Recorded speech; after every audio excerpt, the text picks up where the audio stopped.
जी नमस्कार। आज जो ये घटना हुई है इससे हमें व्यथित नहीं होना चाहिए। राम मनोहर लोहिया जी ने कहा था कि सड़कों की गर्मी संसद को बेलगाम होने से रोकती है। ऐसे जो भी जिम्मेदार कोई हो किसी भी संगठन का, उसको चुनौतियां मिलती रहनी चाहिए।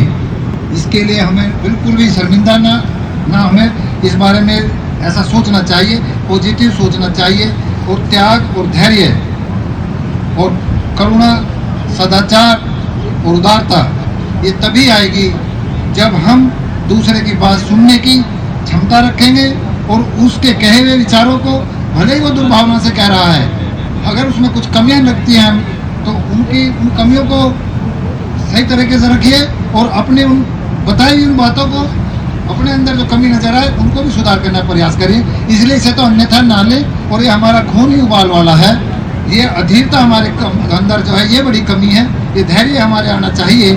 साथ में अभी आपने बताया सहरावत को जो बताते हैं, एक वाजवा, ईशान वाजवा है, पाकिस्तान में जाट है, वाजवा गोत्र से हैं, बहुत खोज करते हैं। हमसे ज़्यादा पाकिस्तान के, ईरान के जाट, कजाकिस्तान के जाट, रोमानिया के जाट अपने बारे में ज़्यादा खोज कर रहे हैं। तो हमें ये भी नहीं भूलना चाहिए कि जाट एक अपने आप में एक नस्ल है और उस नस्ल के हमें गोत्र हैं। और हमारे गोत्र के वाजवा जी ने बताया है कि 500 साल कबीलियाई जब लोग थे हमारे, ये ट्राइबल एरिया था हमारा, तो गुजरात और पश्चिम राजस्थान की तरफ हमारा सहरावतों का 500 साल कबीला चला है।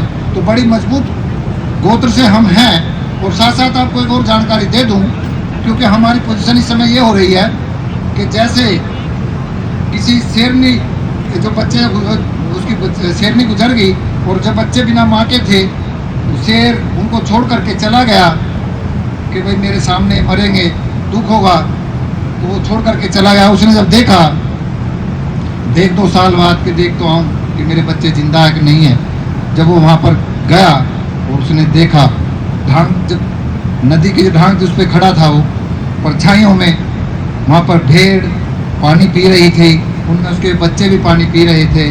तो परछाई में भेड़ देख करके वे भागी, तो वे शेर के बच्चे भी भागने लगे।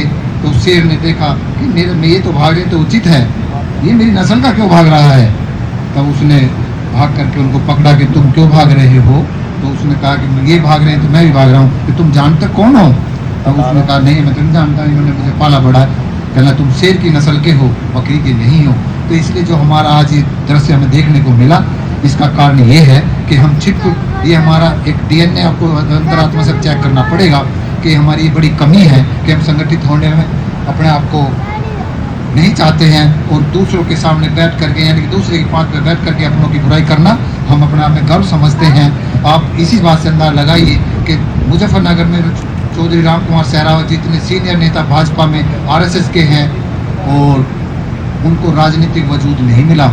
वजह यही थी कि हम संगठित नहीं हैं। वहाँ पर कुछ 2 गोत्र हैं, राजनीति उनके इर्द गिर्द घूमती है।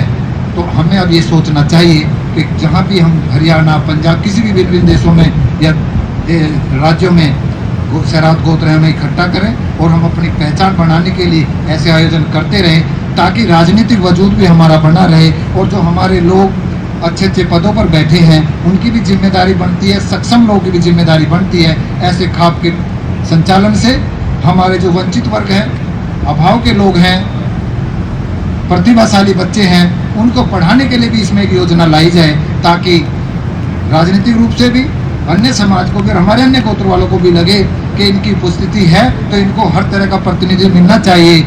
और ये तभी मिलेगा जब हम संगठित होंगे। तो हमें संगठित होने के लिए ये छोटी छोटी बातों को भूलना भी चाहिए और जो हमसे नाराज हुए हैं उनको हम नाराज ना होकर के अपने अंदर कुछ गलतियां हों तो उन्हें पहचानें और उनको दूर करें। और नहीं होती हैं तो चुनौतियां मिलना भी हमारे लिए सौभाग्य की बात है, वो हमें सुधार करने के लिए करेंगी।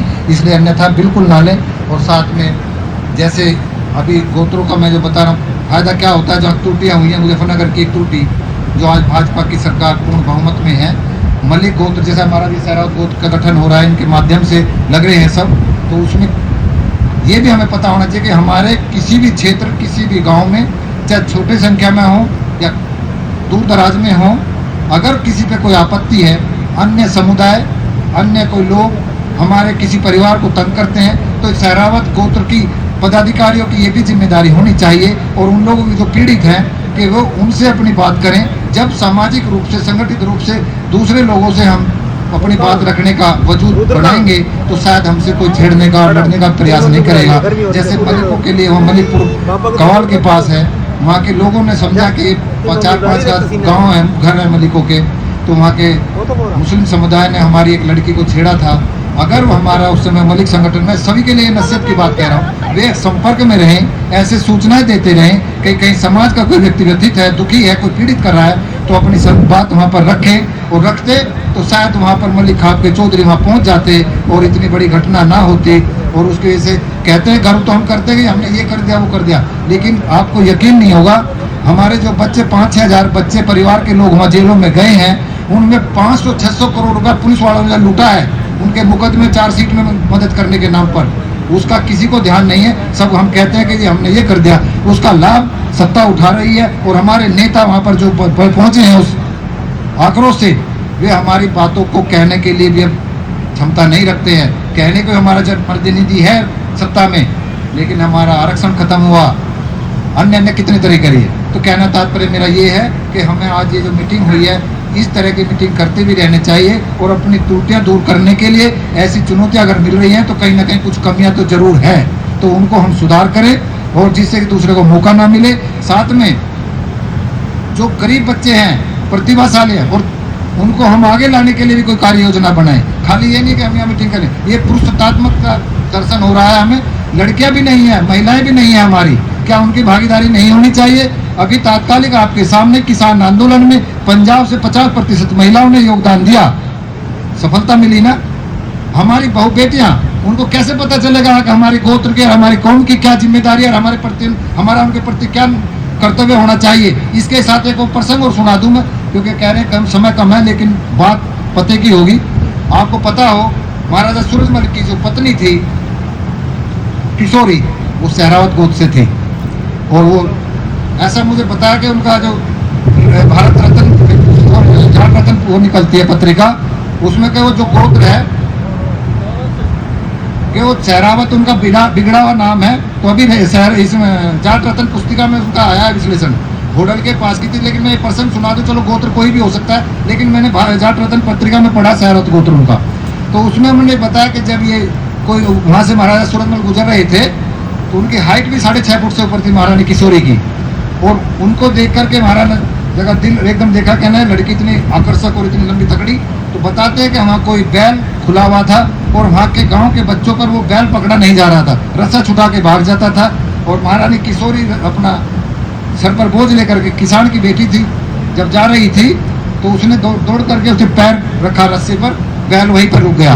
तो महाराजा सूरजमल ने रुक के उनको पूछा, बेटी तो वो बेटी ने किसकी लड़की है? तो कहना मैं जाट हूँ। तो उन्होंने कहा कि मैं तेरे इस पराक्रम से प्रभावित हूँ, क्या तू मेरी पत्नी बनना स्वीकार करेगी?